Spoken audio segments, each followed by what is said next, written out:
Hi, today we're going to do a lesson on graphing systems. And so if we could take a look at all the three possibilities for when you're graphing a system. So the first thing that can happen is no solution. And this happens when the slopes to the two equations are the same. Okay, so no solution is one possible answer for graphing a system. Another possible answer is infinitely many solutions.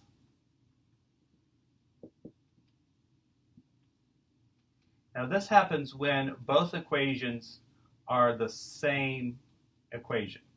So you maybe have the equations written in different forms, and then you rewrite the equation, and there's exactly the same. It's exactly the same equation.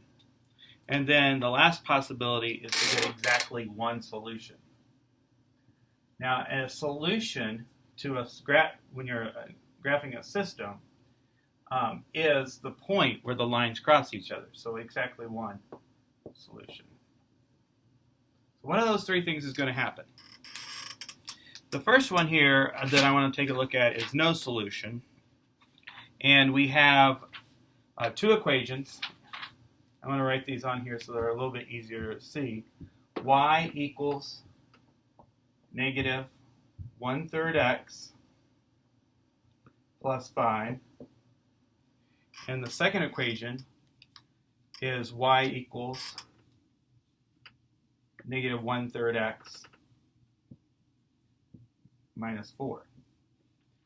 Now, we can tell before we graph these two equations that they're going to be parallel to each other because you look at the slopes. The slope here, negative 1/3, and the slope of this equation is negative 1/3. And since they're the same, then you know there's the lines will be parallel and there'll be no solution. So here's a picture of what that looks like.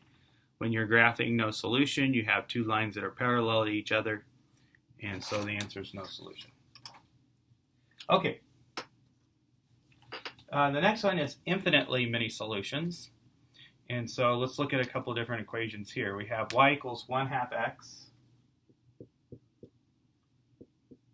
and plus 3. And the other equation is y equals, well, I have it written in a different form to start with. Negative x plus 2y equals 6. Now, when one of the equations, or if both of the equations are written in a different form, you want to rewrite the equation so it's in slope-intercept form. So that's the very first thing you do when you're trying to graph an equation, is make sure it's in the right form. So let's add x to the other side. So we have 2y equals x plus 6. Now we have one more thing we need to do here, and that's divide by 2. So when you divide by 2, you get y equals 1/2 x plus 3.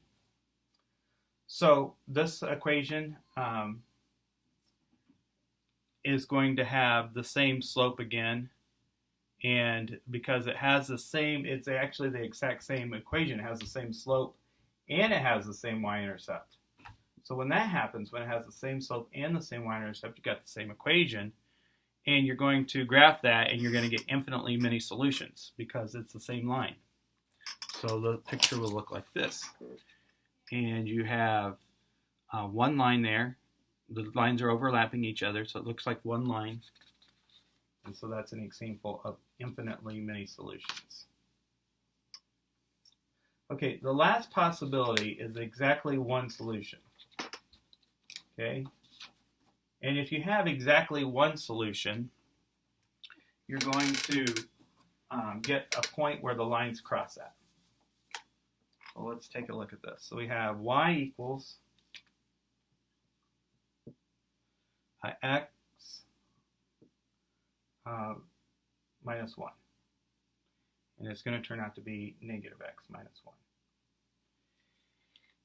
And we have another equation, 3x minus 4y equals 4. Now, again, this equation's not in the right order, so we're going to need to rewrite the equation. So we need to subtract 3x from both sides of the equation, so the left side and the right side. So now you have negative 4y equals negative 3x plus 4. And then you got to divide by, usually these are two steps. You usually have to add or subtract x and then divide or by a negative or positive coefficient here. So divide by negative 4 on both sides. So y equals 3/4 x minus 1. So those are your two equations. Now I wanted to go ahead and leave this one so that you could see me graph it. So I'm going to put this up here, and then I'll move it in a second. So this is the one where the lines are going to cross at exactly one spot. So we would put a point at negative 1 on your graph. So let me get a pen here. So put a point at negative 1. And then you have a slope of negative. If it's negative x, it means it's negative 1x. So down 1 over 1, down 1 over 1, and so on. So there'll be a line going through this right here.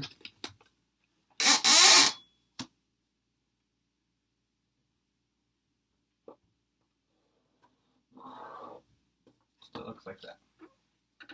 Okay, the next point is also at negative 1. Has the same y-intercept. So you would start in the same place. It has a slope of 3/4. So 1, 2, 3, and over 4. 1, 2, 3, 4. So you always, from the y-intercept, you plot it first. And then from that point, you find your slope. So up 3 and over 4. Slope is always how many places up or down. If it's positive, it's up. If it's negative, it's down. And then the 4 tells you how many spaces to go over. Rise over run. So let's try it one more time. From that point, up 3, 1, 2, 3, and over 4. 1, 2, 3, 4. Okay, and then you draw a line through those points.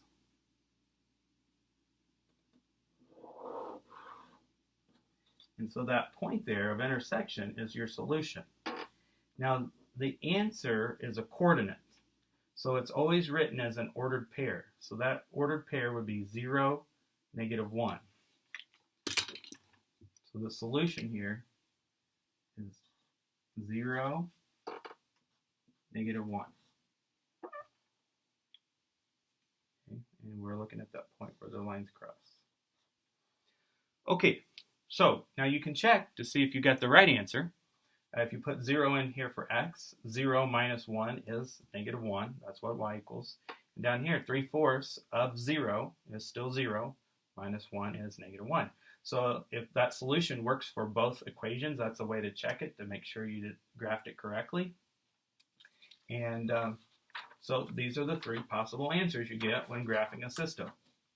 You'll either get no solution when the lines are parallel, infinitely many solutions when the lines overlap, or exactly one solution, and that answer is an ordered pair where the lines cross. Thanks.